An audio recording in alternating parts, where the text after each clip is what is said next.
Namaskar Vidyarthi Mitro. Today we are going to see from maths paper second similarity.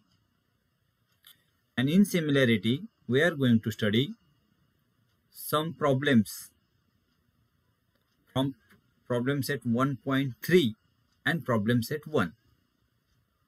मग आज मी problem set 1.3 आणि problem set 1 यामधले जे problems आहेत हे काय असे पूर्ण सोडून नाही दाखवणार आहे. पूर्ण सोडवलेले तुम्हाला अनेक ठिकाणी मिळतात, नोट्स मध्ये मिळतील, यामध्ये मिळतील. तुमचा जो मेन प्रॉब्लेम आहे ना तो मी आज सॉल्व्ह करणार आहे.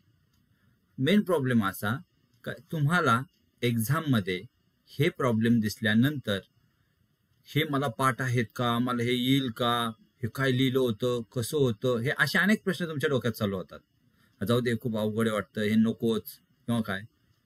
तर हे न होण्यासाठी आणि तुम्हाला एक्झाम मध्ये प्रॉब्लेम दिसल्यानंतर त्यावर नेमका अगोदर काय विचार करायचा, जो काही सेकंदाचा असतो पण तो विचार लागतोच. जॉमेट्री मध्ये तुम्हाला कोणताही प्रॉब्लेम सोडवण्याच्या अगोदर तुमच्या डोक्यामध्ये किंवा तुमच्या यामध्ये असं यायला पाहिजे की हा या पद्धतीने जायचं, हे करायचं, ते करायचं, आणि त्यानंतर आपण हे अशा पद्धतीने सोल्युशन कडे जातो. मग ती विचार करण्याची जी दिशा आहे, विचार करण्याचा जो गायडन्स आहे, तोच मी आज तुम्हाला करणार आहे.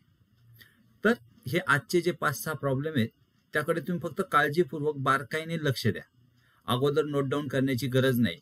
फक्त मी कसा विचार करायला लावतो आणि मी काय विचार करतो तो एकदा पाहायचा, पहिला प्रॉब्लेम, आणि मी सांगितलेला विचार करतोय हे पाहिलेले सगळे विचार करून नंतर तो प्रॉब्लेम मनाने सोडवायचा. 100% तुम्हाला कॉन्फिडन्स वाढेल. पहा तर, we are going to solve problem set 1.3. Okay, practice set 1.3. This is the 7th problem. हा प्रॉब्लेम असा एक्झाम मध्ये आला. उदाहरणार्थ त्या प्रॉब्लेम मध्ये सांगितले त्यांनी, quadrilateral ABCD is a parallelogram. Point E is on the side BC. Line D intersect ray AB in point T. Prove that D into B which is equal to C into T. ठीक आहे, हा problem पाहिला का तुम्ही काय करायचं, problem आणि figure यामध्ये फक्त एकदा व्यवस्थित लक्ष द्यायचं आणि त्या गोष्टी नोट डाऊन करायच्या. फॉर एक्झाम्पल, प्रॉब्लेम मध्ये दिलं ABCD पॅरलेलोग्राम आहे. पॅरलेलोग्राम आहे म्हणजे फिगर मध्ये पहा, AB लाईन आणि CD लाईन मी ॲरोन दाखवतो, हे पॅरलल आहे. त्यानंतर AD line and BC line, त्यानंतर AB लाईन अँड या पॅरलल आहेत. ज्या सारख्या ॲरोन दाखवल्या त्या पॅरलल लाईन्स आहेत. हे आपल्याला सर्वात अगोदर पॅरलेलोग्राम हा जो दिलेला आहे त्यावरून हे माहीत झालं. आता पॅरलेलोग्राम दिलेला आहे, यावरून पॅरलेलोग्रामच्या प्रॉपर्टीज पण काही आहेत, पण ज्या लागतील ते आठवूया आपण. फक्त एवढा एक पहिल्यांदा पॉईंट झाला. त्यानंतर point E is on BC. हा ठीक आहे, E हा पॉईंट BC वर आहे. Line D intersect ray AB in point T.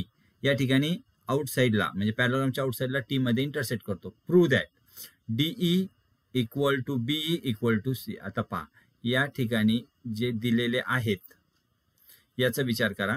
DE आता DE यामध्ये कुठे पहा, DE तर DE म्हणजे ही साइड येते पहा.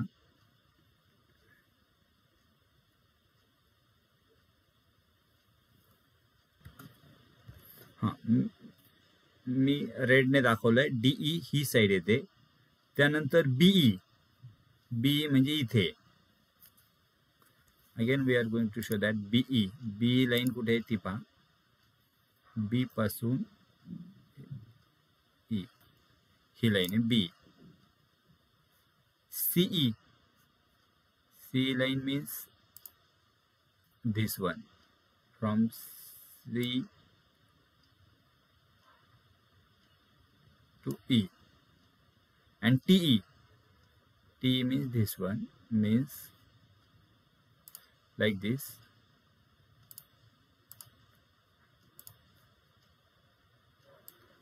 T पासून आपल्याला E पर्यंत. ओके, पहा फिगरकडे पाहिल्यानंतर आपल्याला दोन ट्रायंगलच्या या दोन साइड दिसतात. कोणते दोन ट्रायंगल दिसतात? एक ट्रायंगल दिसतो T TBE हा ट्रायंगल TBE आणि दुसरा ट्रायंगल आहे तो CDE. मग आपल्याला ज्यावेळेस मल्टिप्लाय दिलेलं असतं ना, फक्त हे दोन ट्रायंगल सिमिलर दाखवायचे असतात. आपल्याला आन्सर लगेच जवळ जातो. आपण आन्सरच्या जवळ जाणार म्हणजे आन्सरच येणार. फक्त दोन हे ट्रायंगल आहेत ते सिमिलर दाखवायचे. मग सिमिलर दाखवण्यासाठी एक प्रॉपर्टी आपल्याकडे आहे, ती म्हणजे opposite, vertically opposite. This angle and this angle, both angles are vertically opposite, therefore congruent.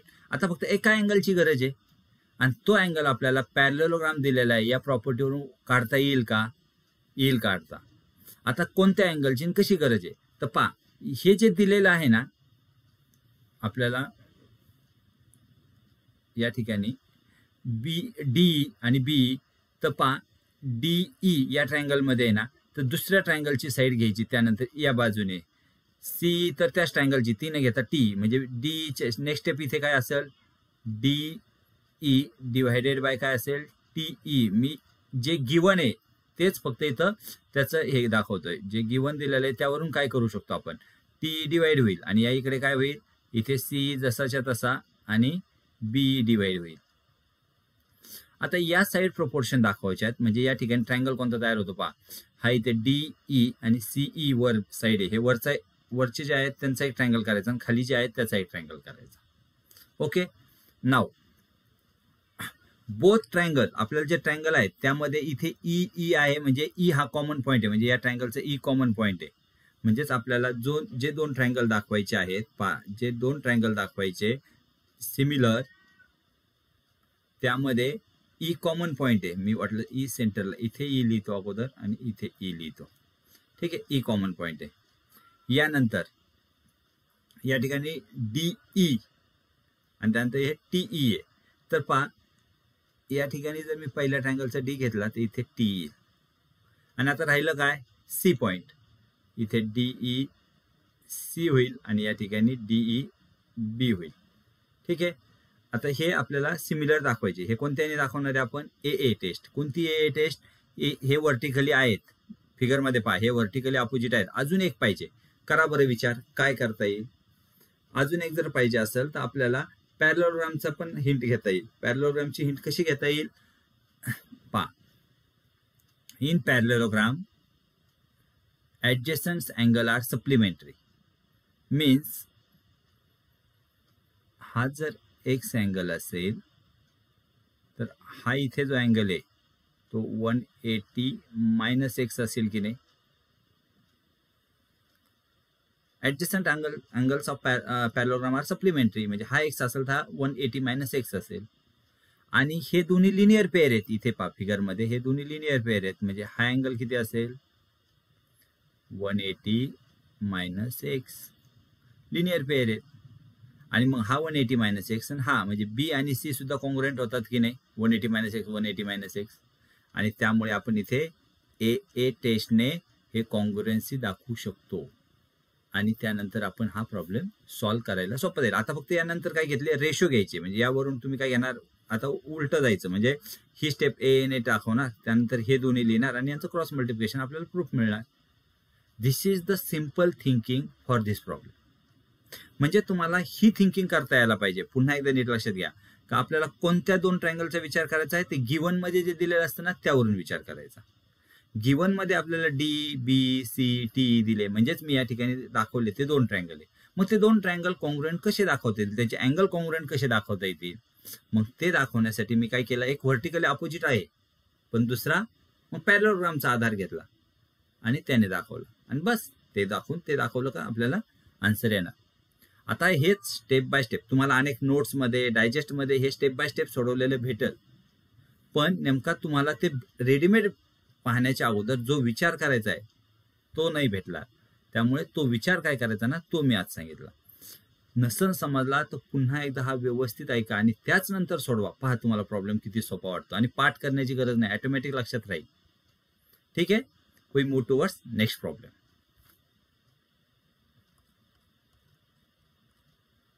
This one. Here in figure, segment AC and segment BD intersect each other in point P, जे दिसतंय आपल्याला. आणि given एक दिलंय त्यांनी. Given आपल्याला काय दिलेलं आहे या ठिकाणी, हे गिवन दिलेलं आहे AP upon CP equal to BP upon DP. Prove that triangle ABP similar triangle CDP. आता ट्रायंगल सिमिलर दाखवायचे यावेळेस तुमच्या डोक्यात विचार फक्त हे यायला पाहिजे का याच्या टेस्ट कोणत्या कोणत्या. याच्या टेस्ट आहेत AA test, another test SAS. These are main two test. या दोन टेस्ट इथे ॲप्लिकेबल होतात का हे पाहूया. आणि हे जर यामधली मोस्टली एक टेस्ट होतेच, ती कोणती होते ते पाहायचं आहे. आता पहा, या AA टेस्ट आणि यासाठी सर्वात अगोदर आपल्याला दोन अँगल पाहिजेत. इथे पॅरलर काही दिलेलं आहे का, नाही दिलेलं. ठीक आहे, इथे व्हर्टिकली अँगल दोन होऊ शकतात, पण म्हणजे हा अँगल APB मधला आणि CDP मधला हा अँगल, हे व्हर्टिकली अपोजिट आहे. एक अँगल आला, दुसरा अँगल काहीच चान्स नाही. म्हणजे हा जो पॉईंट आहे हा कॅन्सल होतो. AA टेस्ट आपल्याला दाखवता येणार नाही. मग SS टेस्टला हे जे गिवन दिलेलं आहे ते आहे उपयोगी. म्हणजे त्यांनी सांगितलं ही AP side and CP side. पहा, जी AP साईड आहे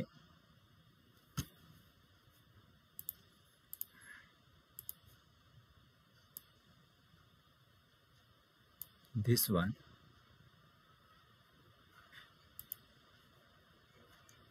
and CP side this one.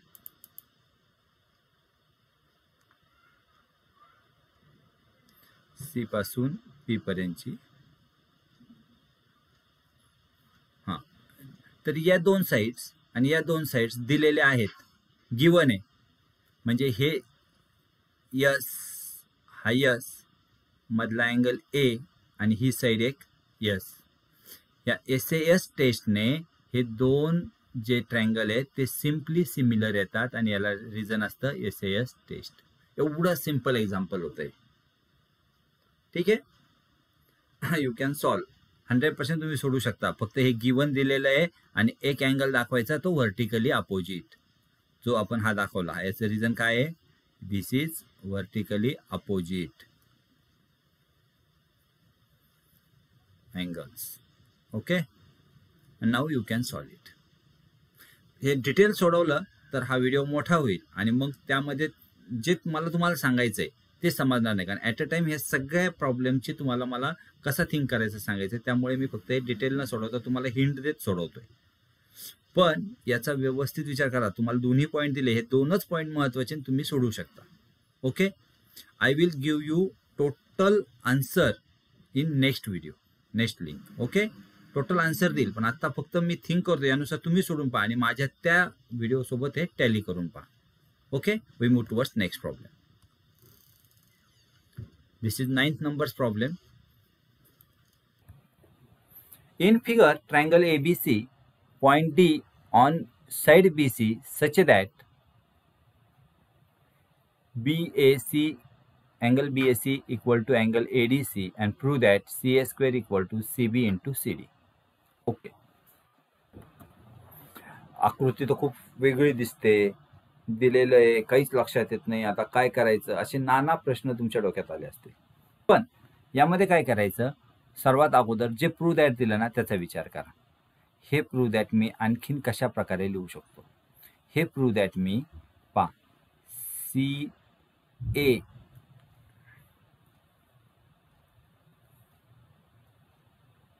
Into CA equal to CB into CD असं लिहू शकतो. पण CA स्क्वेअर आहे, त्यामुळे दोनदा CA इंटू CA आणि CB इंटू CD जे येते. ठीक आहे, मी जे प्रूव्ह दॅट आहे त्यावरून कोणते दोन ट्रायंगलचा विचार करायचा ते काढतोय. ते कसं काढायचं पहा. आता CA कुठे आहे, धिस वन CA, फिगरमध्ये पाहिजे CA. ओके, म्हणजे ही साईड आहे CA. ओके, आता CA डबल आहे, याचा अर्थ आपल्याला ट्रायंगलमध्ये CA जी साईड आहे ही कॉमन साईड घ्यायची आहे. आता कोणते दोन ट्रायंगल पाहिजेत, CB आणि CD. CB म्हणजे ही मोठी साईड आणि CD म्हणजे ही छोटी. म्हणजे आपल्याला ट्रायंगल कोणते घ्यायचे, एक CB साईड असलेला आणि एक CD साईड असलेला पण AC कॉमन असलेले दोन ट्रायंगल. म्हणजेच ट्रायंगल कोणते आहेत पहा. असे ट्रायंगल कोणते आहेत? एक येईल CA तर कॉमन आहे, CAD आणि अनदर ट्रायंगल CAD आणि CAB. फक्त एक करस्पॉन्डिंग मध्ये नाही आहेत. का नाही आहेत? कारण आपण फक्त ॲज पर आपल्याला जे गिवन आहे त्यानुसार लिहिले. आता करस्पॉन्डिंग मध्ये लिहिण्यासाठी एक ट्रायंगल जसाच्या तसाच ठेवतो. Triangle CAD. या ठिकाणी आपल्याला गिवन मध्ये एक गोष्ट दिलेली असते, ती पहा इथे. A आणि D हे दोन अँगल कॉन्ग्रुएंट आहे. म्हणजे हा मोठा A आणि यामधला छोट्यामधला D कॉन्ग्रुएंट आहे. मग इथे D हा आपण लहान ट्रायंगल मधला D लास्टला आहे, तर या मोठ्या ट्रायंगल मधला कोणता लास्टला पाहिजे? A लास्टला पाहिजे, कारण ते कॉन्ग्रुएंट आहे, दिलेले आहे, गिवन दिलेले आहे, त्यामुळे हाला लास्ट पाहिजे. ओके. हां, देन आता मला एक सांगा, यामध्ये आणखीन एक गोष्ट आहे, ती म्हणजे हा C अँगल कॉमन आहे की नाही दोन्हीसाठी? C अँगल इज कॉमन आणि हा कॉमन असल्यामुळे C ची पोझिशन सेम असेल. इथे सुरुवातीला असेल तर इथे सुद्धा सुरुवातीला असेल. आता राहिलं काय यामधला B हा मग राहिलेला मध्ये ठेवला आणि हे सिमिलर दाखवणार. हे सिमिलर दाखवायला कोणती टेस्ट आहे आपल्याला? A टेस्ट आहे. A टेस्टला पुन्हा दोन पॉईंट कोणते होते? एक C angle common. Okay, angle C होता तो कॉमन घेतला आणि गिवन मध्ये दिलंय ना आपल्याला अँगल A आणि D, ते याने A टेस्ट दाखवली. पहिला पॉईंट आला आणि एकदा A टेस्ट दाखवली तर मी पुन्हा आता असं लिहू शकतो, there portion side means CA upon CB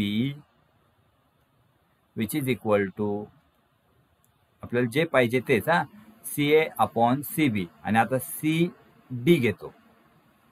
CD हे पहिलं आणि शेवट घेतलं म्हणून यामध्ये पहिला आणि शेवट CA.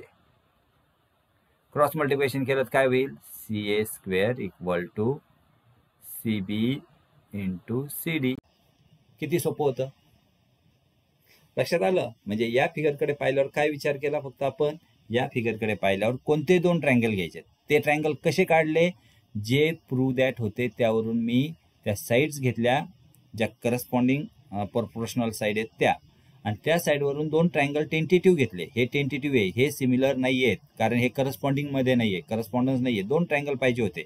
मग एक छोटा ट्रायंगल एक मोठा ट्रायंगल जे दिसतात ते. मग एक CAD हा D आहे, एक CAD आणि एक CAB. मग करस्पॉन्डन्स कसं घेतलं? अरे यामध्ये C अँगल कॉमन आहे, मग दोन्हीचं C सुरुवातीला पाहिजे. इथे सुरुवातीला आलं, इथे सुरुवातीला आलं. आणि गिवन मध्ये A आणि D अँगल कॉमन दिलेला आहे. A आणि D कॉमन दिलेला आहे, त्यामुळे आपण A हा मी या ठिकाणी D हा शेवटी, तर या ठिकाणी A हा शेवटी घेतला. मग राहिलं काय? जे राहिलं होतं ते इथे लिहून टाकलं. जे इथे ते CAD अगोदर घेतला, B राहिला होता तो B सेंटरला, आणि मग ते A टेस्ट आणि त्यांचे sides proportion therefore cross मल्टिप्लिकेशनने आपल्याला गिवन मिळतं. एवढं सोपं आहे की नाही? खूप सोपं असतं, जॉमेट्री खूप सोपं असतं. फक्त एक पॉईंट लक्षात घेतला का आपल्याला सोडवायला सोपं जातं. होप्स तुम्ही हे व्यवस्थितपणे सगळे प्रॉब्लेम सोडवाल. ठीक आहे, अजून आपण काही प्रॉब्लेम सेट मधले घेऊया जे थिंक करण्यासाठी खरंच उपयुक्त आहे. मग ते कोणते आहेत? यानंतर या अगोदरचे सोपे प्रॉब्लेम होते, 2 मार्काचे होते, काही ऍक्टिव्हिटी होत्या, त्यावर एवढा विचार करण्याचे नव्हते, म्हणून ते मी यामध्ये आता घेतलेले नाहीये. Okay, now we move towards problem set 1, problem number 10. This is the problem in figure. Bisector of B and C. Bisector दिलेलं आहे, म्हणजे या ठिकाणी अँगल बायसेक्टर ऑफ ट्रायंगल ही प्रॉपर्टी यूज करता येणार आहे. बरोबर आहे. हा बायसेक्टर हा वर्ड जर दिलेला असेल तर आपल्याला या ठिकाणी लगेच कोणती प्रॉपर्टी यूज करता येते? अँगल बायसेक्टर थेरम किंवा angle bisector of triangle, theorem of angle bisector of triangle ही प्रॉपर्टी आपल्याला यूज करता येते. हे एक पॉइंट झाला. त्यानंतर आपल्याला पुढे त्यांनी दिलंय line AX intersect BC in point Y, या ठिकाणी ही एक Y मध्ये इंटरसेक्ट होते असं दाखवलंय. आणि आपल्याला काही दिलेल्या व्हॅल्यूज दिल्या. AB इक्वल टू 5, मी इथे फिगरमध्ये लिहितो. AB equal to 5, AC equal to 4, BC equal to 6, म्हणजे total this length is 6, then AX upon AY. Okay, आता आपल्याला अँगल बायसेक्टर वापरता येणार आहे हे तुम्हाला माहीत झालं. त्यानंतर आपल्याला काही व्हॅल्यूज दिलेल्या आहेत. तर आपण काय करू, आता काहीच सुचत नाहीये. AX अपॉन AY काढायचं आहे. जरी मी इथे काय वापरणार, अँगल बायसेक्टर वापरला तरी ही साईड कसं काय येईल, हे काय येईल किंवा हे लेंथ कसं येईल काहीच माहीत नाही. आपण सोडवण्याचा थोडक्यात आपण काय काय पॉईंट घेऊ शकतो ते विचार करा. यामध्ये मी असा विचार करू शकतो, in triangle this one, which one, ABY, in triangle ABY, हां, bye theorem of angle bisector of triangle. हां, काय मिळेल आपल्याला, असं मिळेल AB upon BY equal to AX upon XY, call it as 1. ठीक आहे. आता हे जसं मिळालं तसंच मला ट्रायंगल ACY साठी काय मिळेल, ACY साठी सेम अँगल बायसेक्टर प्रॉपर्टीने जर मी केला तर मिळेल AC upon CY which is equal to AX upon XY. आणि हे सेकंड एक जर 1 आणि 2 कडे पाहिलं तर AX अपॉन AY आणि AX अपॉन AY सेम आहे. म्हणजे आपल्याला कुठेतरी उत्तराच्या जवळ जाऊ शकतो आपण.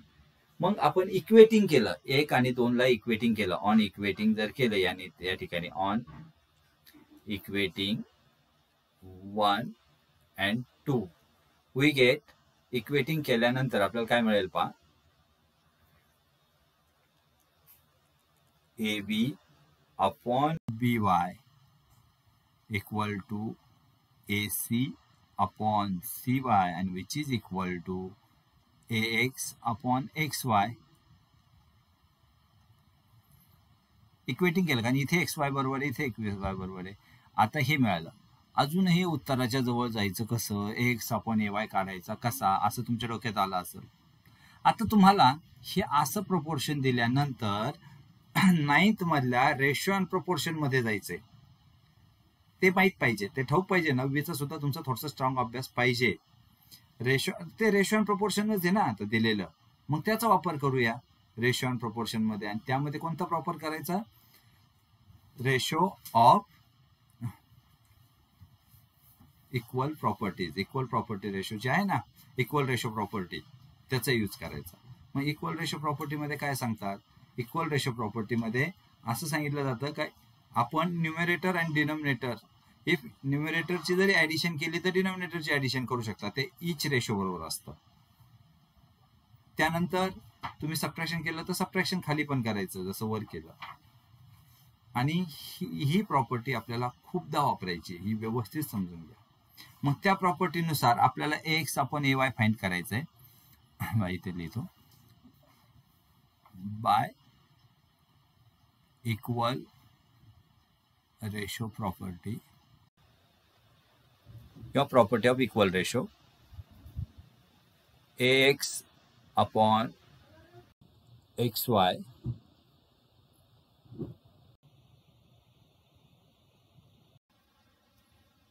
which is equal to, addition करतोय मी, AB प्लस AC, न्यूमरेटरची ऍडिशन केली म्हणून डिनॉमिनेटरची ऍडिशन, BY प्लस CY.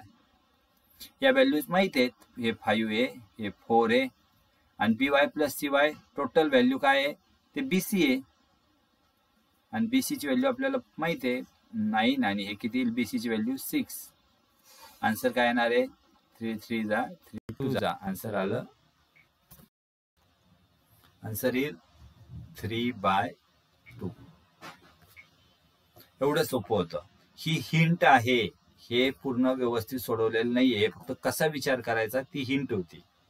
तुम्हाला प्रॉब्लेम व्यवस्थित सोडवायचा आहे.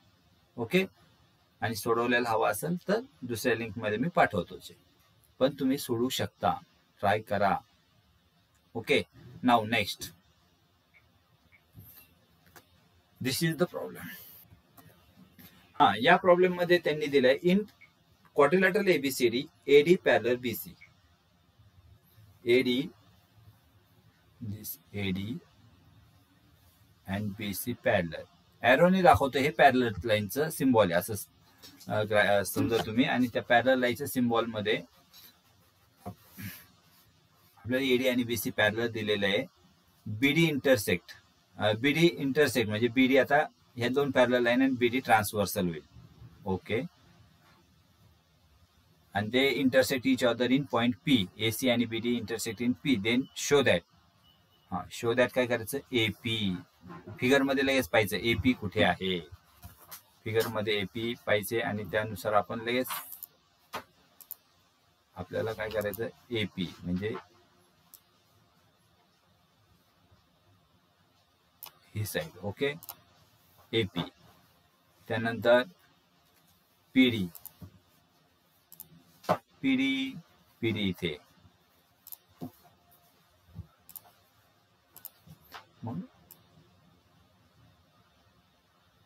दिस वन PD. ओके, PD नंतर PC,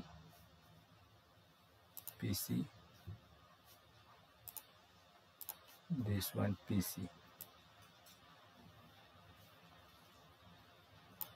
ओके, and PC नंतर BP. BP means this one.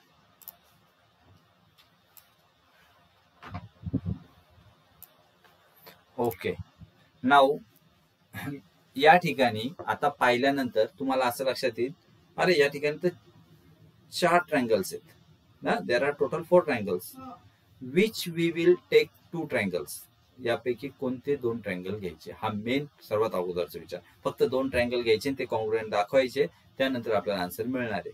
मग 2 कोणते घ्यायचे हा पहिला प्रश्न येतो. खूपदा मुलं काय करतात की चला AP आणि PD दिलेलं आहे, हे दिलेलं आहे, BP दिलेलं आहे, म्हणजे हा ट्रायंगल असू शकतो, हा एक ट्रायंगल आणि हा एक ट्रायंगल, आणि मग त्या पद्धतीने सोडवायला लागतात, आणि मग ते पुढे आन्सर चुकतं. कारण तुम्हाला हे जर 2 ट्रायंगल घेतले तर हे तुम्ही व्हर्टिकली अपोजिट P अँगल दाखवाल, हा अँगल आणि हा अँगल व्हर्टिकली दाखवाल, पण बाकी यानंतर कुठं काय दाखवता येते, यानंतर दुसरा काही चान्सच नाहीये कॉन्ग्रुएंट दाखवायचा. त्यामुळे हे 2 ट्रायंगल घेणं रॉंग होईल. हे 2 ट्रायंगलचा विचारच डोक्यातून काढून टाका, हे 2 ट्रायंगल येणार नाही. मग राहिले कोणता, हा ट्रायंगल आणि हा ट्रायंगल, हा येऊ शकतो. मग ते कसं येईल तपा. Now see here, this P angle, this angle and this angle is vertically opposite, therefore it is congruent.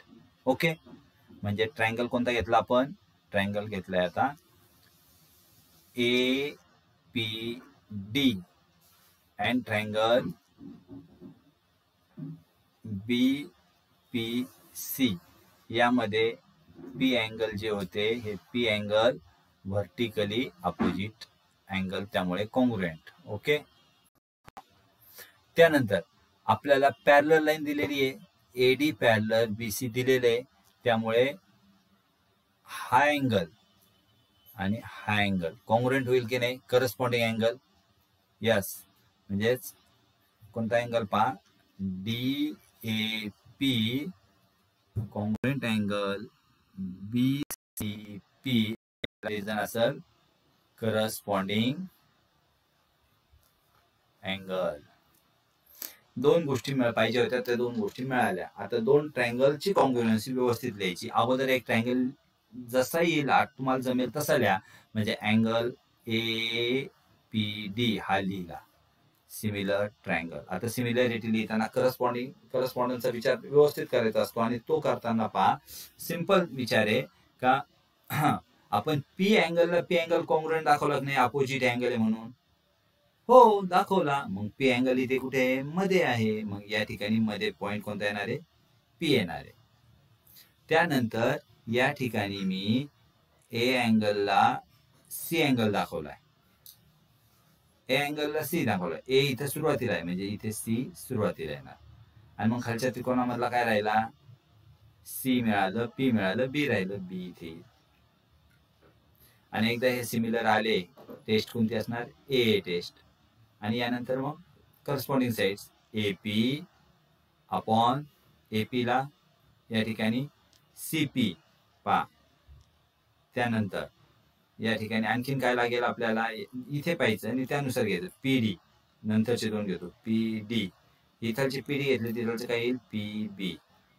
Okay, आता काय करायचं, आपल्याला याचा विचार करायचा आणि यानुसार आपल्याला रिअरेंज करायचं. याला एपी आहे, एपी ठेवला, सीपीच्या ऐवजी इथे काय पीसी आहे, त्याऐवजी इथे काय करतो मग सीपी ऐवजी पीसी लिहू शकतो, फक्त साईडचे. पीडी आहे तर पीडी ठेवलं, आणि त्यानंतर काय पीबी नाही तर बीपी आहे तर मग बीपी करूया, आणि मग विच इज इम्प्लाइज दॅट आपण फक्त क्रॉस मल्टिप्लिकेशन करूया. क्रॉस मल्टिप्लिकेशन केलं तर एपी, पीडी इथे जाईल आणि पीसी इथे येईल, त्यामुळे काय होईल, PD which is equal to PC upon BP, and that's the proof. हो ना, सोपं आहे ना. Okay, we move towards next problem. See, in figure, the vertices of square DEFG. आपल्याला हा मध्ये दिलेला आहे तो स्क्वेअर आहे. स्क्वेअर आहे म्हणजे त्याचे प्रत्येक अँगल 90 डिग्री आहे आणि ऑल साइड्स आर कॉन्ग्रुएंट. मी साइड्स दाखवतो. ही जी साइड्स आहेत आपण फिगर मध्ये लगेच समजून घ्यायचं, वाटलं तर खुणा पण करून घ्यायचा.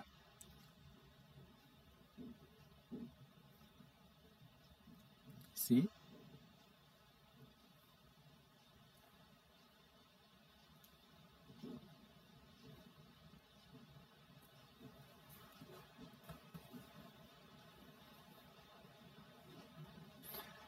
मी सारख्या खुणा करून घेतो. ही लाईन, ही लाईन, हे आणि हे चारही कॉन्ग्रुएंट आहे आणि इच अँगल इज 90. ओके, इच 90 आहे. वाटलं तर आपल्याला लागेल नाही लागेल माहित नाही, पण जे माहिती होईल आपल्याला स्क्वेअर म्हटल्यानंतर काय काय 2 पॉईंट महत्वाचे असतात, ते 2 पॉईंट आपण फिगर मध्ये करून घेतले. DEFG are on the sides of triangle ABC. Yes, triangle ABC चे sides वर आहे. Angle A is 90. Yes, it is given. Then prove that DE square equal to BD into AC. मी तुम्हाला सांगितलं जे prove that दिलंय त्यालाच आपण थोडंसं काय करू, थोडंसं त्याला काय म्हणतात त्याच्याशी खेळूया. असं खेळूया का त्याला आपल्याला आपल्या सोयीनुसार करूया, आणि मग त्याला आपल्या सोयीनुसार केलं तर मग आपण काय इझिली असले उदाहरण सोडू शकतो. ठीक आहे. बर, मला आता या ठिकाणी काय करायचंय, हा मी हिंट दिली होती बुक मध्ये ती इथे काढून टाकली आहे. हिंट आहे त्याचा विचारच नाही करत आहे, आणि आता आपण जे दिलेले आहे त्याचा विचार करूया का डी इक्वल टू बीडी. मग हेच मी कसं लिहू शकतो, मीच हे असं लिहू शकतो, D E into D E which is equal to BD into EC. हो, हा पहिला विचार झाला.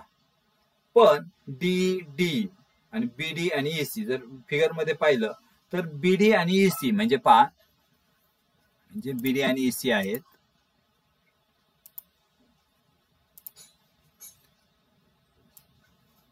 हा आहे बीडी,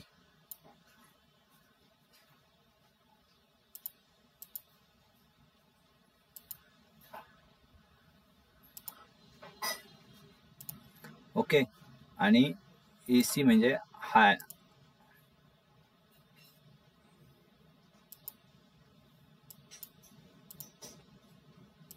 दिस वन.